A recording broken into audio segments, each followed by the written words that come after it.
హిమాలయాలలో ఒక అద్భుతమైన పువ్వు ఉంది. ఇది సంవత్సరానికి ఒక్కసారి, ఒక్క రాత్రి మాత్రమే వికసిస్తుంది. మరియు అది వికసించడం చూడటం మీ అదృష్టాన్ని మార్చగలదు. అదే బ్రహ్మకమలం, దేవతల పుష్పం.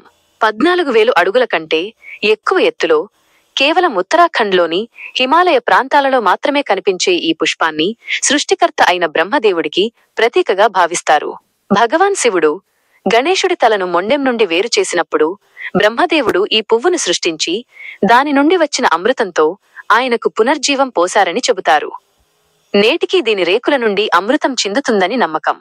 ఎవరైతే ఇది వికసించడం చూస్తారో వారి కోరికలన్నీ నెరవేరుతాయని ప్రగాఢ విశ్వాసం ఉంది. నేటికీ పర్వతారోహకులు మరియు భక్తులు మంచుతో కూడిన రాత్రులలో మేల్కొని ఇది వికసించడం కోసం ఎదురు చూస్తుంటారు. ఇది వికసించడం ఒక మాయాజాల అనుభూతి. దీని సువాసన దూరం వరకు వ్యాపిస్తుంది. ఇది కేవలం ఒక పువ్వు కాదు, హిమాలయాలలోని ఒక అంతుచిక్కని రహస్యం.